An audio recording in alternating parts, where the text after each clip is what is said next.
Welcome to How I Built My Small Business. I'm Anne McGinty, host of the show. While full-length guest episodes are on hold for the holidays, I've prepared a collection of short, impactful episodes to keep you inspired until season 2. Let's dive in.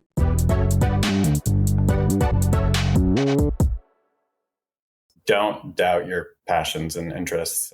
I used to be really intimidated by this guy has 20 years of experience, or this company has 100 really smart people working for it. Like, how can you possibly compete against that? And so I think that held me back from having the confidence to do something on my own, just because I felt like everyone else was so much smarter and more experienced than me. And I think to some degree, every company that's growing fast is flying by the seat of their pants a little bit. And people generally don't probably know as much as maybe you give them credit for, including us. And that if you really care, most things you can actually figure out, even if it seems insurmountable, most things you can figure out if you just keep trying and keep focusing on it. It's business that you need to know. The creative gets layered on top of that. And so I've really learned just from trial and error over the last 12 years of business on how to run a business. But I think I would have benefited greatly from learning more of the basics of just general business had I been more exposed to it earlier on. I didn't do a very linear journey through my career. Don't get frustrated by being a jack of all trades, which made it hard to find a job at certain points because it's I could kind of do everything pretty well, but I didn't excel at one thing. And all those different things I did in different companies and jobs and all paid off. Put more money into investments. Earlier. Yeah, when I was 12. Really be more mindful of the caliber of the person you're working for than what the role is. Show up, work your butt off, check your ego, try to help even if it has nothing to do with the job description. Just try to be someone that the person you're working for doesn't want you to leave. Hardworking, thoughtful, team players, and just open to learning. Everyone has some level of drama, whether it's in their family or with their friends.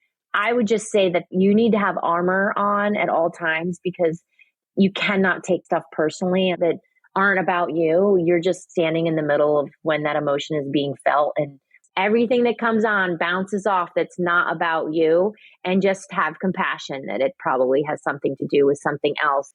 Try and not take it personally. If I was to do something, I would do it as long as it was enjoyable. And then I would probably reach a point at which it was no longer enjoyable. And then I would change. Whatever you want to go do in your life, go for it. You're going to get a lot of people that are going to resist you. They're going to tell you you're never going to accomplish it. Why are you even wasting your time? Take those people and make them push you even more. We're not our careers.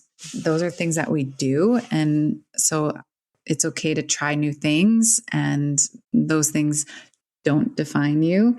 And the most important thing is to try. If you can set your own bar of success, if you don't let others define it, but you get to define it, you take care of yourself along the way, I think you'll be much happier.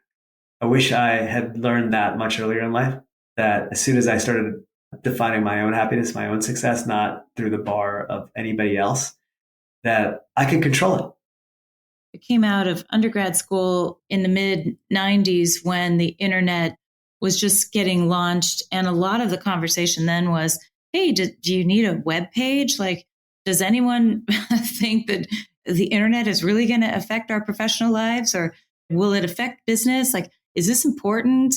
We're kind of having that conversation now with Gen AI. And if you look back at that, it is fundamentally everything about the way we do business. And then the mobile revolution came along. I believe this Gen AI wave will be bigger than either of those. Entrepreneurial mindset is just foundational to being successful. Building resilience and finding ways to kind of create a bounce back muscle was never in the cards. And I realized, honestly, it's been maybe one of the most important things, because the reality is stuff's going to go wrong. Thanks for listening to this bite-sized episode of How I Built My Small Business. If you enjoyed it, share it with someone who might find it helpful, and don't forget to subscribe so you're ready when season 2 drops. As always, have a great day.